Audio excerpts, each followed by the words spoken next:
Buonasera, benvenuti a tutti.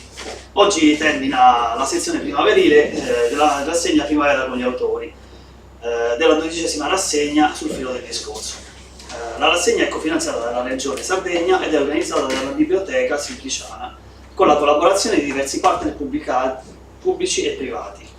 Il partner di oggi è la casa editrice Tafros, che edita i romanzi I Condannati di Guido Puiletu, che sarà presentato dal professor Costantino Pes e dall'archeologo Giuseppe Pisano. Prima di passare la parola, vi ricordo che il 21 giugno inizia la rassegna estiva che si aprirà con la serata intitolata Incontro con Vincenzo Schettini, la fisica che ci piace. Quindi, dopo stasera vi aspettiamo venerdì prossimo alle 21:30 nel Giardino dello Scolastico. Questa serata andrà in diretta su YouTube, quindi potete rivederla già stasera, nei prossimi giorni, e rivederla e commentarla. Buona serata. Grazie. Buonasera a tutti, a questo numeroso pubblico che ci sta ascoltando. Ci fa molto piacere. Ringrazio la biblioteca, che è il nostro baluardo, è la seconda volta, mi pare, nel giro di pochi giorni che ci vede protagonisti. E invece questo trio insomma, è protagonista da più di un anno di diverse presentazioni, grazie appunto alla generosità del nostro editore Dario Maiore di Tafros.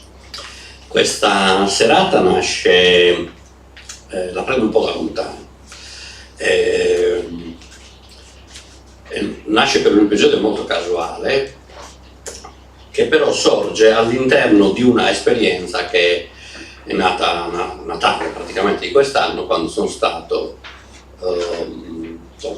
nominato direttore del nuovo museo di San Teodoro, che sorge dove c'è l'Istituto delle Civiltà del Mare, e ha come obiettivo il museo vuole dare una veste nuova a quello che era la vecchia collezione museale, vuole aprirsi un po' di più verso il territorio, verso intanto i teodorini, perché abbiano consapevolezza di quello che c'è nel museo, e poi trasmetterlo eventualmente anche ai turisti o a chi ama San Teodoro. La mia idea di questo museo è appunto aprirlo un po' di più, non vuole essere un mero contenitore di materiali archeologici, ma deve raccontare un territorio, deve raccontare le proprie storie e deve farlo in maniera coinvolgente, appunto. Tant'è che quest'idea prima era sorta con Costantino come due privati cittadini, adesso lo vogliamo far rientrare in questo, come dire, ombrello del museo e raccogliere tutto quello che è stato scritto su San Teodoro e dintorni, non solo l'alta letteratura, ma anche quella, diciamo, più popolare, anticlassica, mi piace nominarla, e abbiamo questa idea. Già da qualche anno Costantino si è reso protagonista della sua opera, che è L'altra stagione, Alessandra accorda con delle traduzioni di Pinocchio, e lo stesso Ivan Ponsan, che è anche una realtà teodorina molto interessante. In questo, diciamo, vogliamo raccontare il territorio. Il museo vuole essere un punto di riferimento culturale, ma non solo, anche ambientale, legato un po' allo stagno, alla montagna, al fiume, che hanno poi determinato anche la storia stessa di San Teodoro. E come in tutti i nuovi musei, cioè i musei di nuova concezione, la mia idea è quello di raccontare anche cose molto più recenti. Una cosa sulla quale mi sono fissato, diciamo, che mi piace molto, è l'idea della nascita del turismo a San Teodoro. Quindi stiamo coinvolgendo gli operatori perché ci diano dei materiali per fare delle mostre sui primi passi che sono stati condotti nel turismo a San Teodoro, ma anche nei dintorni.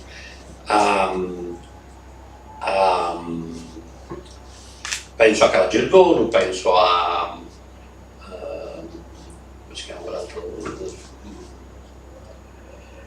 non mi ricordo adesso, all'Imposto, esatto, è stato fatto un libro molto fotografico, molto molto bello. che racconta appunto degli albori.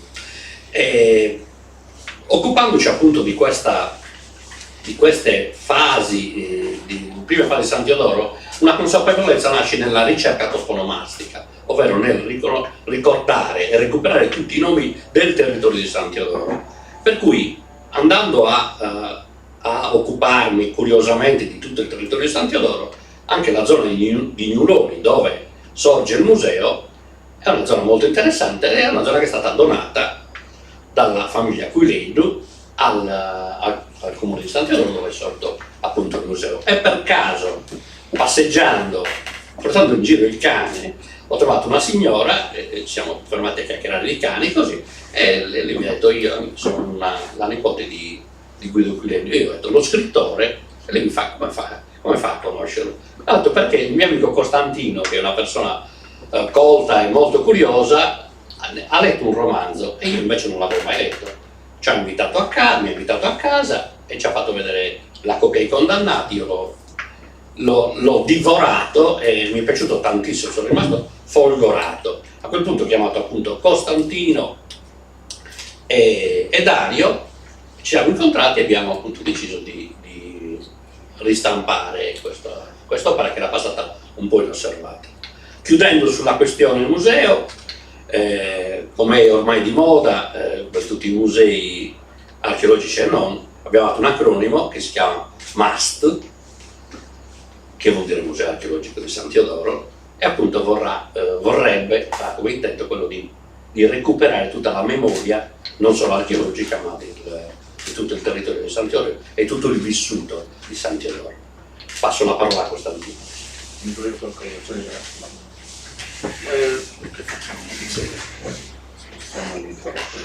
Allora, buonasera a tutti. Si sente? Va bene, cioè voi mi sentite comunque, però diciamo dal microfono per chi è a casa. Allora, il professor Pisano ha dato un po' la presentazione di contesto di questa situazione. Oggi parliamo di quest'uomo, Guido Cuileddu. Io l'ho personalmente scoperto perché facevo una ricerca di antropologia una ventina d'anni fa su San Teodoro, cercando materiali. Ho sentito nominare quest'uomo, devo dire la verità, l'ho sentito nominare in maniera un po' fuggevole, quindi anche quelle volte che chiedevo qualcosa, ricordo l'occasione anche di ricordare il professor Salvatore Brandano, che forse era stato quello che mi aveva dato più informazioni, perché Salvatore Brandano tra l'altro è stato direttore dell'ICIMAR a suo tempo, e anche autore abbastanza prolifico nell'arco degli ultimi 20-30 anni, e ci ha lasciato da pochi anni. E Brandano, che era stato anche lui giornalista della Nuova Sardegna, parlava di questo suo collega più anziano che aveva una capacità di scrittura molto facile, una scrittura elegante che gli veniva con molta naturalezza.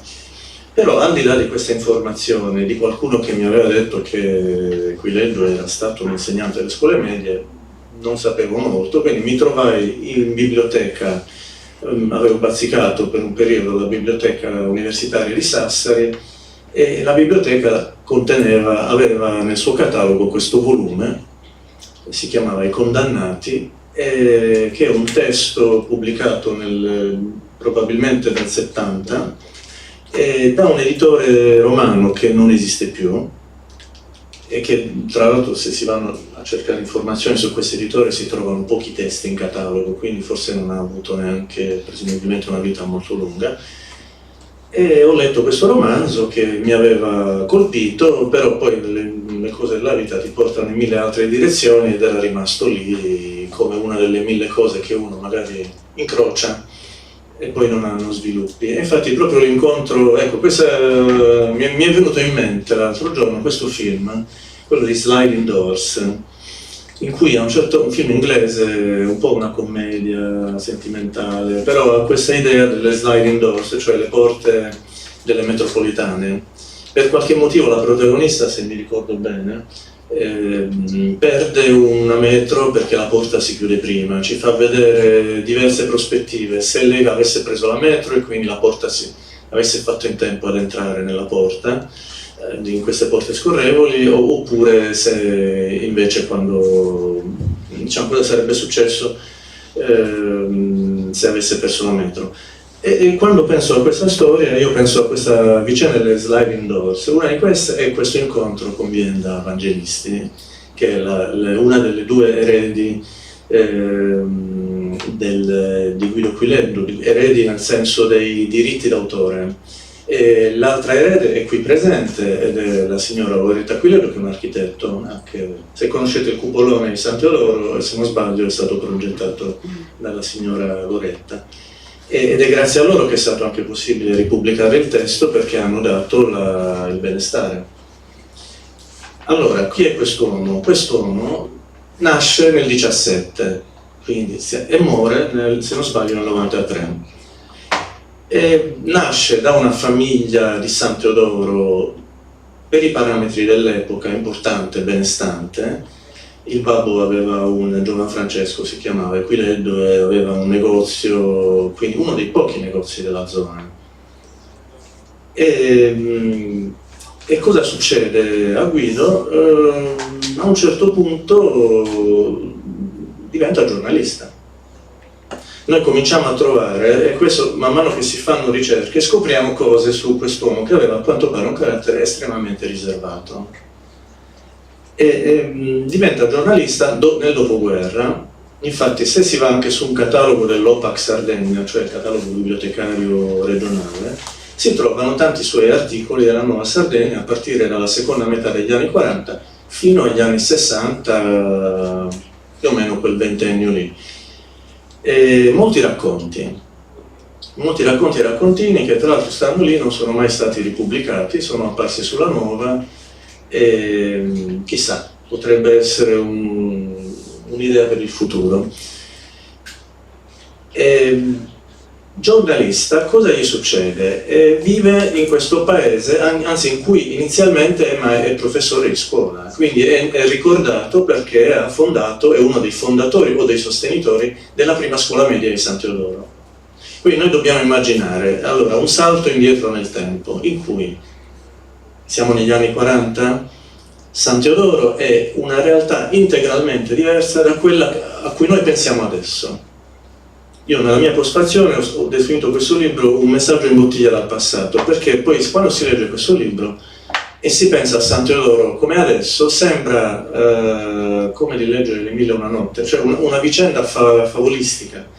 Tanta è la differenza, ma in realtà questo è un libro realistico, pur se magari con qualche esagerazione, ma fondamentalmente descrive cose o ha preso ispirazione da cose che ha visto probabilmente.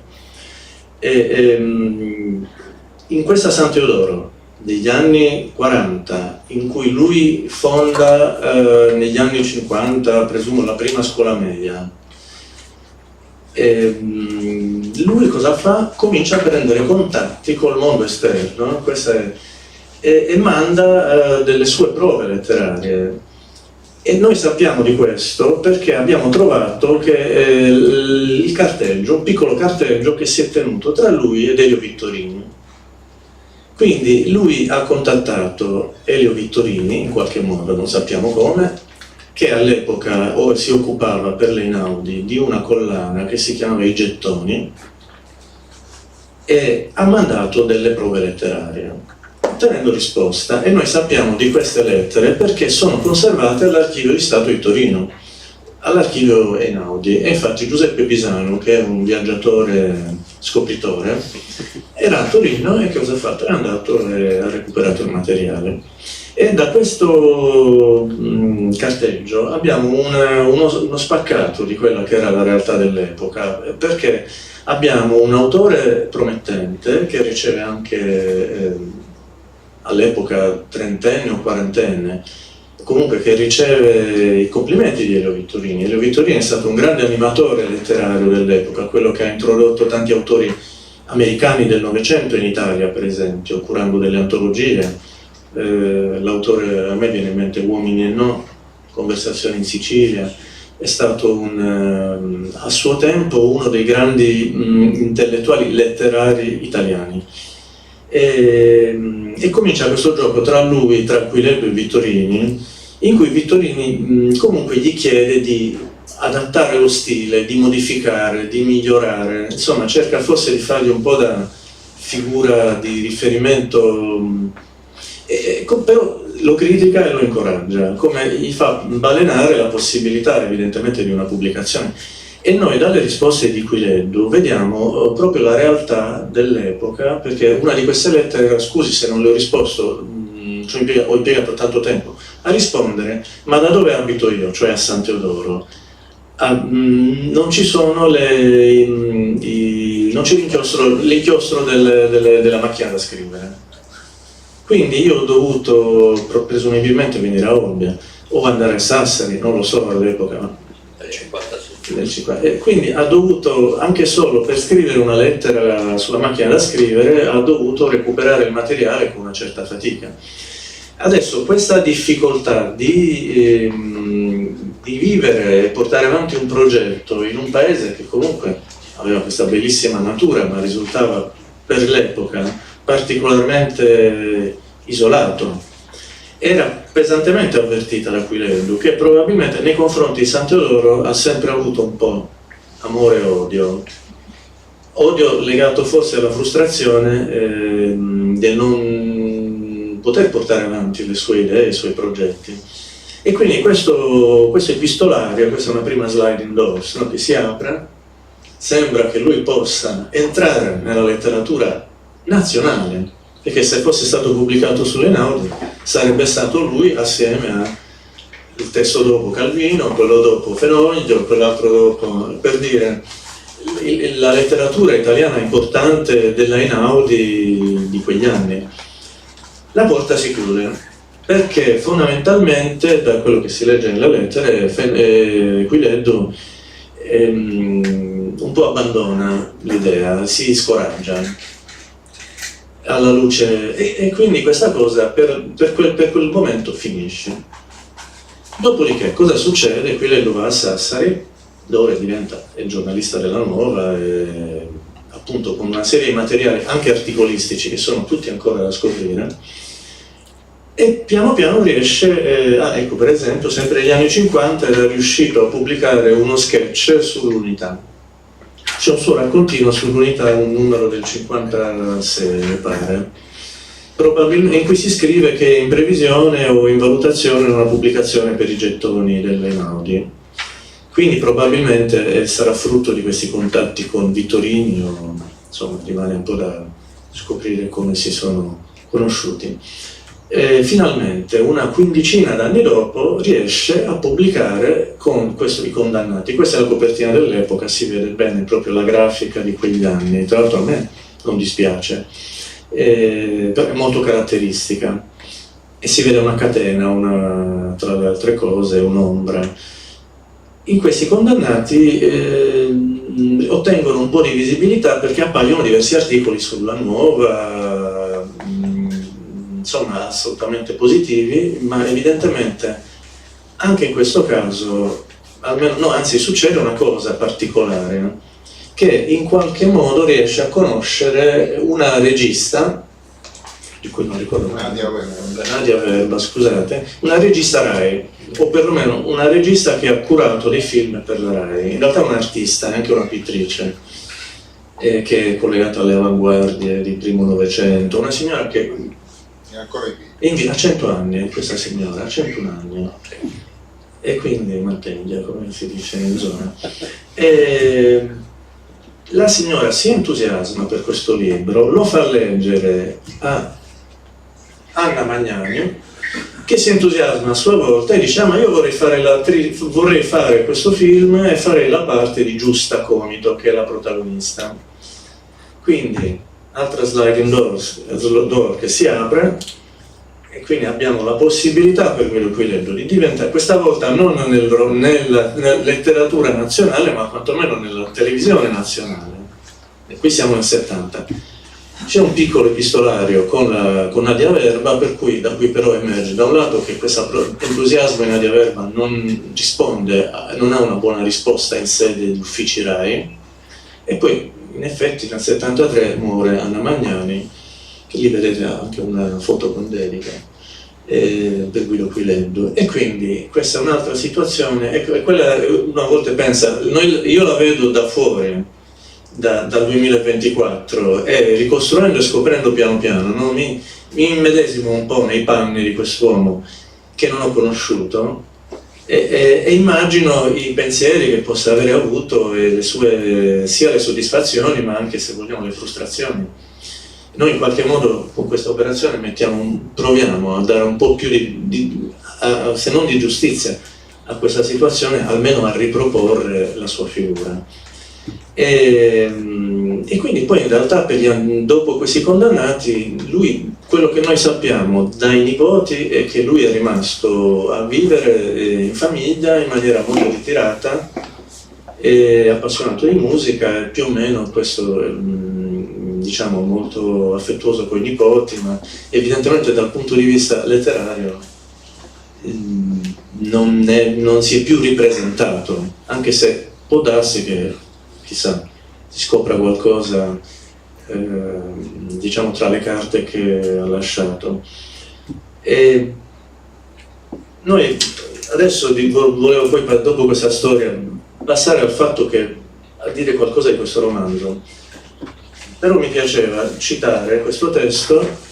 Questo è Michelangelo Pira, un intellettuale importante, antropologo, sociologo vittese, che è morto negli anni '80, se ricordo bene, e che aveva scritto nel suo testo classico, che si chiama La rivolta dell'oggetto, una specie di canone letterario degli autori importanti del Novecento sardo, secondo lui, ed è un canone che poi è stato anche ripescato dai editori come Ilisso, non come Maestrale, di Nuoro, e tanti di questi testi sono stati proprio ristampati nell'arco degli ultimi 20 anni, quindi Pira ci propone Zuri, Salvatore Camboso, Miele Amaro, Fiori con Sonetaula, Michele Colombo, Maria Giacobbe, che tra l'altro ci ha lasciato pure da pochissimo, e poi aggiunge ci sono anche autori che non hanno circolato, come Bacchisio Zizi e Guido Quileddu, che costituiscono un rimorso per la disattenzione con cui sono stati pubblicati e accolti. Quindi lui comunque, quello che è importante segnalare è il fatto che Michelangelo Pira ha inserito Quileddu nella rosa degli autori sardi rappresentativi di una certa idea della cultura sarda, di una certa espressione della cultura sarda, pur con la consapevolezza che l'occasione, questo è un testo, se non sbaglio, del 78, fosse andata perduta in quel momento. E veniamo a questo benedetto libro, un libro abbastanza breve, poco più di 100 pagine, è scritto in italiano, quindi non cede si può lavorare sulla lingua sarda in tanti modi, si può anche cadere nel pittoresco, perché è bello presentarsi sardi davanti all'Italia, usando le parole in dialetto al momento giusto. È un gioco che può riuscire in alcuni casi. Lui non entra in questo gioco, è scritto in italiano assolutamente elegante, corretto ed elegante e scorrevole, che poi l'italiano, lo stile è quello dell'italiano letterario di quegli anni, però che ancora è perfettamente godibile, e ci racconta questa storia in cui ci dà una breve notazione geografica e ci fa capire che il romanzo è ambientato. Allora, io, sapendo che la famiglia Quileddu, che poi Quileddu è uno stivigno, si dice un soprannome dei Riccio, aveva una base importante a Nulitta, che è una frazione attualmente di Budoni, ma all'epoca, negli anni fino al 59-60, Budoni e San Teodoro, forse non tutti lo sanno, ma non esistevano come comuni autonomi, erano tutti parte del comune di Posada. Quindi non c'era la distinzione che facciamo adesso tra San Teodoro e Budoni. Erano tutte frazioni della periferia, amministrativamente parlando, della periferia di Posada.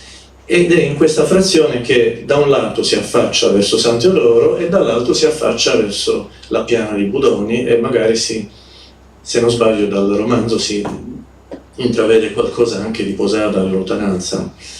E in questa frazione, delle tante frazioni della Gallura di Costa, di quegli anni, e si viveva veramente in pochissime famiglie riunite attorno a poche case e in notevole autarchia. Anche se questo romanzo non ci dice l'epoca in cui è ambientato, dalle notazioni si intuisce che potrebbe essere fine 800, prima metà del Novecento.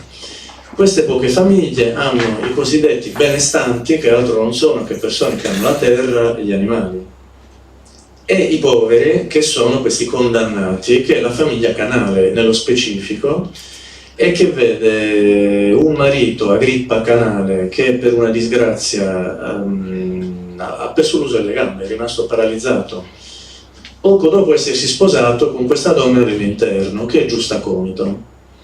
E quindi Giusta si trova con un marito anziano, paralizzato in casa, in una casa semidiroccata e con 2 figli piccoli.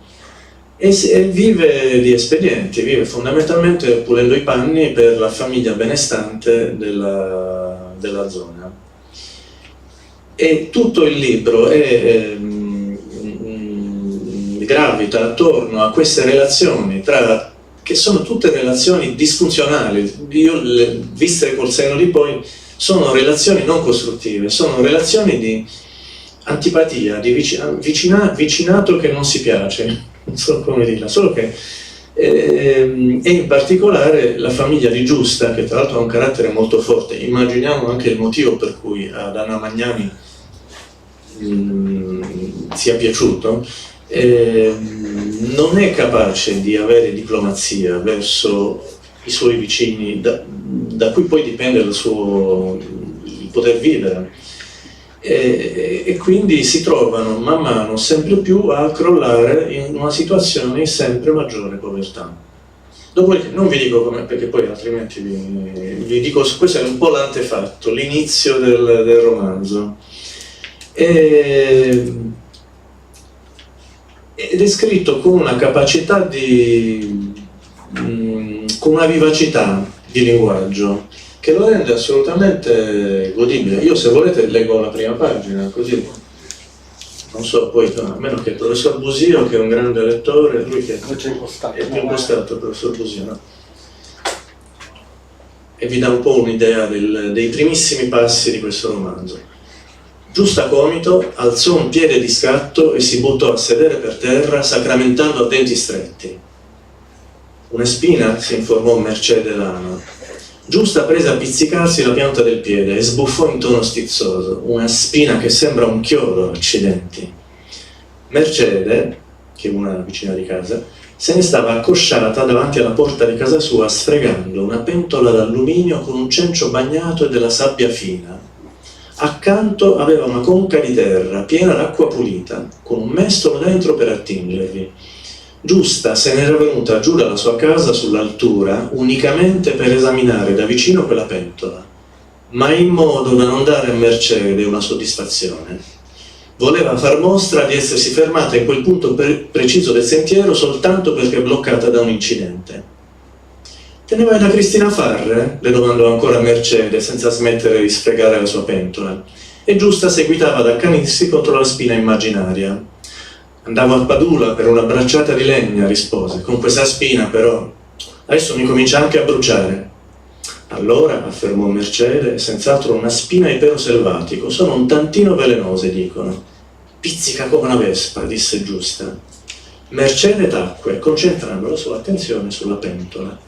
Giusta le scaricò un'occhiata piena d'astio. Gliel'aveva notata la sera avanti quella pentola. E l'irritazione era stata tale da tenerla avvoltolarsi sul saccone per buona parte della notte. Mercede comprava roba nuova con una facilità miracolosa. Immaginate il poco consumismo, come potremmo direbbero a Olbia. Soltanto un mese prima 2 tazzoni col manico e adesso una pentola d'alluminio. Ma come diamine se li procurava tutti quei soldi? Giusta non era ancora riuscita a scoprirlo, ma pensava che doveva esserci sotto qualcosa di losco. Perché Mercede, pur essendo una donna sola, che non possedeva altro che la casa dove stare, una sfaticata che non alzava un dito per conto di nessuno, poteva permettersi di mangiare, di andare vestita con lusso e di acquistare oggetti per la casa ogni poco tempo. Era bella quella pentola, alta, panciuta, capace, con 2 manici ben curvati, e sicuramente quando sarebbe stata lavata con l'acqua pulita avrebbe scintillato al sole. Giusta non poté più trattenersi. Fece con accurata indifferenza. Hai una pentola nuova, se non mi sbaglio. E sì, confermò Mercede, e si dedicò a strofinare con maggiore energia. A questo quadretto, e io poi, avendo fatto poi ricerca antropologica, parlando con gli anziani soprattutto, perché dai giovani questo non emerge, parlando con gli anziani delle frazioni, si vede questo mondo, che era davvero un mondo in cui avere una pentola d'alluminio poteva in alcune case essere una ricchezza. È un mondo in cui comunque, adesso poi non mi dilungherò perché poi magari Dario ci vuole raccontare qualcosa sull'esperienza editoriale, è un mondo in cui forse ecco il libro non racconta la solidarietà, che invece c'era anche dai racconti degli anziani, c'è anche un po' di nostalgia per quella solidarietà, che adesso nella San Teodoro attuale risulta molto diluita, come dire. Poi quando arriva l'estate i teodorini spariscono nel mare dei turisti provenienti da tutte le parti, ma ci sono ancora i teodorini, non sembra, ma quei 5.000 residenti stanno ancora lì. E invece Guido Quiledo si concentra sul contrario della solidarietà e su tutte le disfunzionalità di questi conflitti. Forse questo potrebbe essere anche uno dei motivi per cui, anche in un momento in cui San Teodoro ha cominciato a riproporsi come produzione letteraria, viene spontaneo il confronto con Salvatore Brandano, che ha pubblicato tanti libri su San Teodoro, e Brandano e Quiledo sono come su due, che erano amici, però letterariamente parlando descrivono due territori come se non fossero lo stesso territorio. Cioè tanto Brandano racconta la bellezza della natura, lo stazzo, il volersi bene degli abitanti, le relazioni sentimentali, e tanto Quiledo racconta invece proprio anche la crudezza, anche l'ignoranza. La solidarietà si ferma a volte a dei riti di solidarietà più che a una solidarietà veramente sentita, e quindi forse anche questo ha contribuito a non ripescarlo in un momento in cui San Teodoro probabilmente aveva bisogno di dire ci sono perché sono un bel posto, non sono un posto di persone che hanno invidia per una pentola, per una tazza o che vanno a controllare cosa combina il vicino. Però secondo me la verità tutte e due sono vere come immagini. Questa qua è giusto riproporla, anche perché ormai San Teodoro una sua parlando di San Teodoro si parla in realtà di tutte le situazioni di costa della Sardegna, perché non è che di tante situazioni di costa perlomeno, perché non è che Arzachena stesse meglio, Porto San Paolo stesse meglio, erano più o meno, quella era la situazione. E quindi quello che lui racconta può essere valido anche per tante parti dell'isola. E niente, no, questo e quindi può essere opportuno ripresentarlo, perché siamo in una situazione in cui possiamo guardare a questa storia e apprezzarne il lato letterario. E forse io ho 50 anni, non ho vissuto le fatiche e i dolori di chi ha vissuto invece questa, Udoni, San Teodoro, e quindi riesco forse a leggerlo con una maggiore serenità rispetto a chi magari quel tipo di dolore lo ha vissuto, e quindi forse è l'occasione di riproporlo, e soprattutto ricordando, visto che parliamo sempre di San Teodoro, che è un libro che aveva probabilmente i mezzi per emergere a livello come minimo regionale, ma forse anche nazionale, e questo non è potuto succedere. Quindi se lo presentiamo è perché ha queste qualità. In effetti è successo questo, che questi due si sono consultati ovviamente, lo hanno letto e a chi hanno pensato? A cosa dell'editore più vicino della zona, un po' perché c'erano dei precedenti, ovviamente il libro di Costantino, l'altra stagione, pubblicato già un po' di tempo fa, è stato pubblicato da Tafros appunto, e poi Giuseppe grazie alla riscoperta di Tottoi, un classico della letteratura italiana degli anni '80.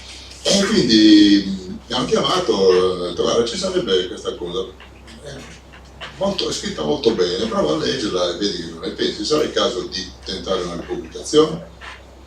Beh, come diceva Giuseppe, io l'ho letta e sono rimasto folgorato, perché è una scrittura straordinaria, è un libro, non lo so, cioè prende al cuore, è molto forte, molto intenso, una scrittura straordinaria veramente. E infatti mi sembra strano che Elio Vittorini sia stato in certi momenti un po' critico, sì, perché effettivamente si ritrova forse un po' nel Giorno del Giudizio qualche elemento di Salvatore Satta, un po' anche in Grazia Deledda, sì, no? Sì, Però, certo. quindi benissimo, lo leggo la prima volta e dopodiché quello che bisogna fare, la prima cosa che bisogna fare a livello editoriale è individuare se esistono i diritti, al di là dei diritti che nel frattempo voi vi state interessando e avete scoperto appunto che i diritti, perlomeno quelli editoriali, risalgono alle due eredi. Però esistono anche i diritti editoriali, quindi non i diritti d'autore ma i diritti editoriali, cioè se c'è una casa editrice che ha già pubblicato un'opera, ovviamente può detenere ancora i diritti. Normalmente non avviene perché i diritti editoriali hanno una durata massima di 20 anni. Questo libro è stato pubblicato nel 1970, 71 se non ricordo, per cui in teoria avrebbero dovuto essere decaduti.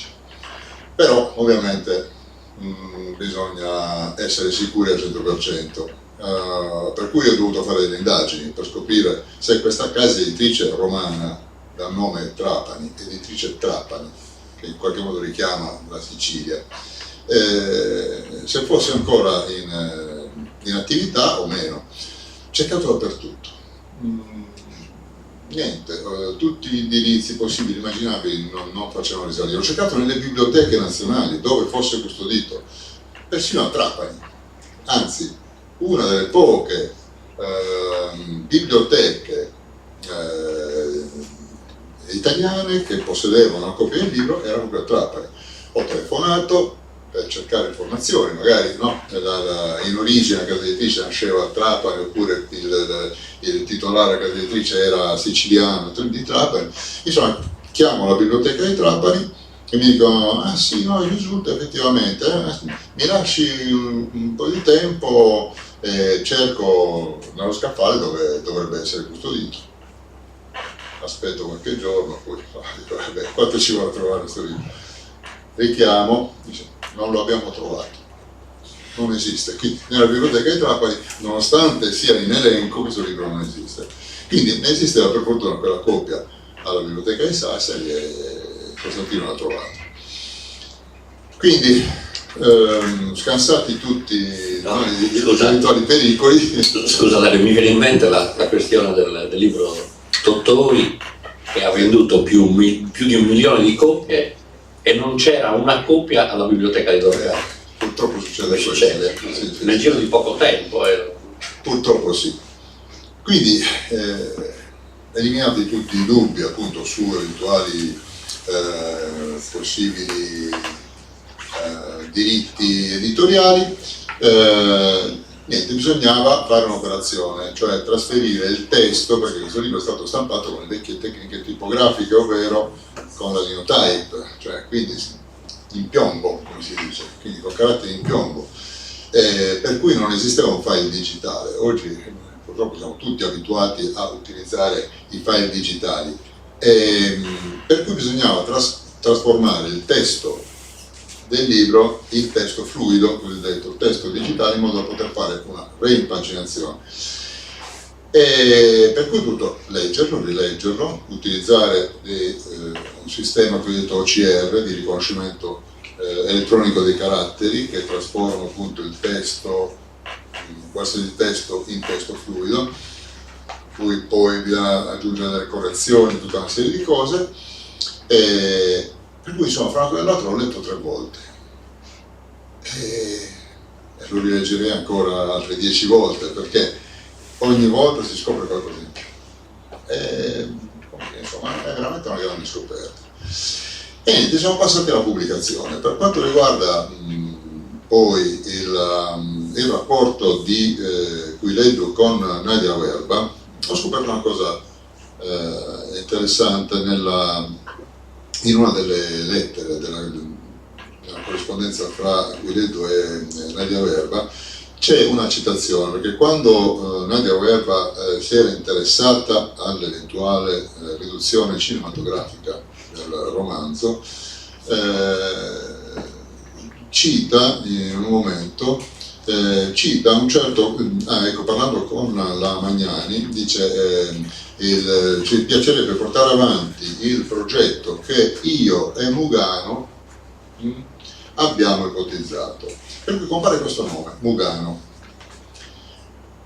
Un Mugano che circolava a San Teodoro, io l'ho conosciuto, ho pubblicato anche un suo libro. Lui era un giornalista, abitava a Civitavecchia, morto purtroppo poche settimane fa, oltre 90enne. Quando ho letto appunto questa cosa di Mugano, ho detto, quasi quasi provo a chiamarlo, era ancora in vita, forse i primi dell'anno, sì. L'ho chiamato con lo studio di fargli gli auguri e gli ho chiesto, ma scusa, tu ti ricordi per caso di un certo Quiledo? Insomma, l'età era avanzata e evidentemente non connetteva più molto bene, ma mi ha detto no, non mi ricordo proprio niente. Però mi rimane il dubbio perché lui circolava nella RAI. Lui ha pubblicato anche sì, assolutamente. Come si chiamava il nome? Settimo, conosciuto come Momo. Non ce lo possiamo dimenticare. Momo Mugano, che aveva pubblicato un romanzo che doveva essere anche questo ridotto cinematograficamente e che invece non è stato realizzato anche in quel caso, e che era Non ho più paura della notte, che abbiamo ripubblicato, è stato presentato a San Teodoro qualche anno fa. Lui era molto amico di tanti personaggi dello spettacolo, dello sport, era venuto Nicola Pietrangeli a presentarlo, perché un suo carissimo amico con cui giocavano insieme a golf, no? E insomma mi è rimasto questo dubbio, dovremmo indagare, perché questa cosa di indagare sulle cose diventa appassionante, no? Anche perché dopo che abbiamo fatto la presentazione a San Teodoro, su Facebook spunta una signora, non so chi fosse, mio marito parlava sempre di Guido Quiledo, era affezionatissimo. Questo è il social, così come Paola Buglioni di San Teodoro, il marito infatti Andrea Quiriquini, che era un insegnante, anche lui probabilmente era collega di Quiledo. Ma infatti allora a San Teodoro abbiamo fatto una presentazione e il gioco col pubblico è venuto molto bene, perché diversi dei presenti erano addirittura ex studenti di Quiledo. A Sassari, che andremo a Sassari la settimana prossima, lo anticipiamo, e saremo alla biblioteca comunale, da quelle poche parole che ho avuto modo di scambiare con l'organizzatore, Leonardo Unida del premio, lui ha parlato di Quiledo come se fosse una persona conosciuta. Quindi noi piano piano scopriamo degli elementi. A Sassari io confido nel fatto che emerga invece il lato sassarese di Quiledo, che lui ha detto no, ma era una figura, ci spiegherà meglio questa vita sassarese nel mondo intellettuale dell'epoca. Sarebbe bellissimo, insomma, bisogna continuare a cercare. E niente, alla fine il libro è venuto fuori, ovviamente appartiene a un'altra epoca. Mi piace pensare che non abbia una collocazione né temporale né logistica, non si sa esattamente dove e quando è ambientato, però i personaggi vivono di una vita estrema, ripeto, è straordinario, va assolutamente letto e niente, vi auguro buona lettura. Siccome non è certo, anche se in alcuni momenti risulta anche ironico, io l'ho trovato anche ironico nella tragedia, certamente non era spinto neanche dall'istituzione ad essere venduto. Vi ricordo che certi film neorealisti negli anni 50, fine anni 40, primi 50, erano stati quasi censurati. Vi ricordate, durante uno degli ultimi governi De Gasperi era sottosegretario della cultura Giulio Andreotti e bocciò categoricamente il film di De Sica, Umberto D, perché rappresentava tutto quello che era povertà del periodo post bellico, e anche lui è legato molto alla povertà certamente tragica, e quello certo non invogliava. Secondo me anche il fatto che, non dico i Teodorini, ma anche alcuni sardi che vogliono dimenticare quel periodo così difficile. Invece secondo me adesso è giusto avere consapevolezza di un momento molto difficile che però va ricordato. Secondo me i Teodorini invece dovrebbero ricordare molto bene questo, perché dal punto di vista sociologico è molto importante, secondo me. Può parlare di neorealismo. Se fosse diventato un film sarebbe stato un film neorealista, se fosse stato girato anche negli stessi luoghi, naturalmente, perché la caratteristica del neorealismo è che i film vengano girati sugli stessi luoghi. Molto interessante la presentazione che ha fatto Costantino, veramente affascinante. Mi è venuto in mente che Elio Vittorini rimandò indietro il manoscritto del Gattopardo E del Signore agli Anelli. per cui, cioè, danno intellettuale nessuno lo nega, però come editor, insomma, per cui ma non è mai troppo tardi. Era direttore editoriale delle Napoli, Sì, Esatto. Sì. Per cui rimandò indietro il manoscritto del Gattopardo. Poi mi è venuta in mente un'altra riflessione, che la statale San Teodoro Olbia fu assaltata negli anni 50. Quindi immagina la difficoltà nell'andare a qualora si dovesse andare a Olbia per recuperare il nastro per scrivere, la difficoltà nel muoversi. È molto importante invece per San Teodoro, certo, perché la memoria storica la trovi là. Certo. Se non sbaglio, la strada che conduce dalla spiaggia al mare, che si chiamava Via del Mare, adesso Via del Terreno, è stata aperta nel 60, mi pare. Esatto. Anche Via Sardegna è stata fatta negli anni 30, che prima guardavano il fiume, prima degli anni 30. No, volevo chiedere, a San Teodoro è stata dedicata una via, una piazza? Cosa serve? No, È un'idea che abbiamo noi, dovremmo portare avanti questa cosa, perché l'uomo era conosciuto, perché era conosciuta anche la famiglia, ma non gli hanno dedicato nulla. Anche a Brandano, Sì, tanti meriterebbero. Sì, tanti meriterebbero. Tanti via Scudeli, platani, olivi, olivastri, Sì. dati così perché. Oleandri. Non parliamo degli oleandri. Ma mi sembra di capire che se tu non avessi recuperato quella coppia a Sassari, non avresti avuto un manoscritto. Esiste un manoscritto? No. No. Noi non lo sappiamo. A me piace continuare a indagare. Io ho aizzato Costantino per questo, perché è molto bravo e sei veramente molto molto bravo, molto curioso, e ero sicuro che arrivasse a qualcosa. Nelle pieghe, tornando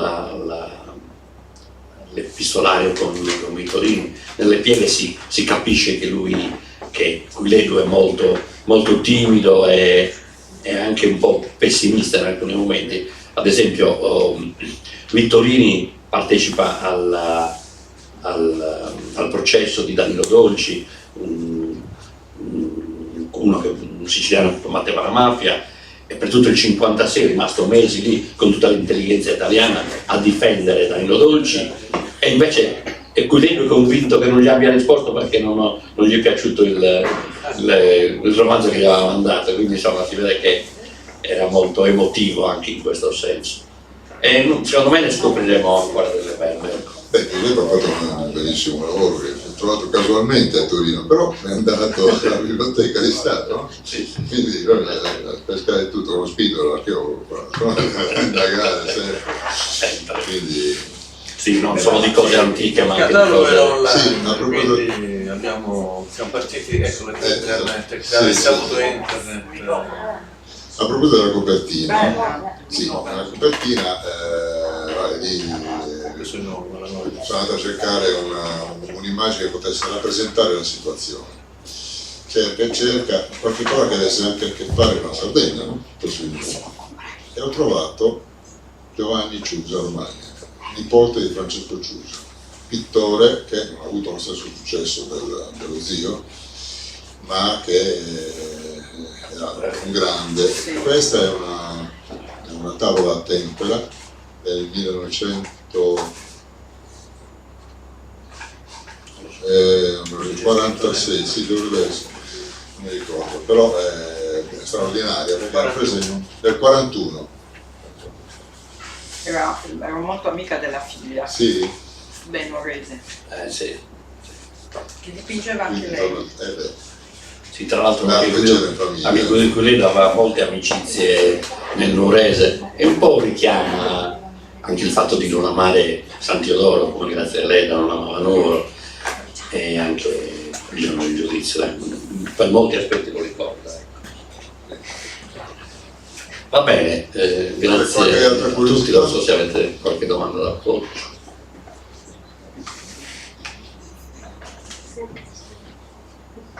Vi ringraziamo per la presenza, per l'attenzione che avete prestato, grazie mille a tutti. Grazie a voi. Buonasera. C'è il libro in vendita.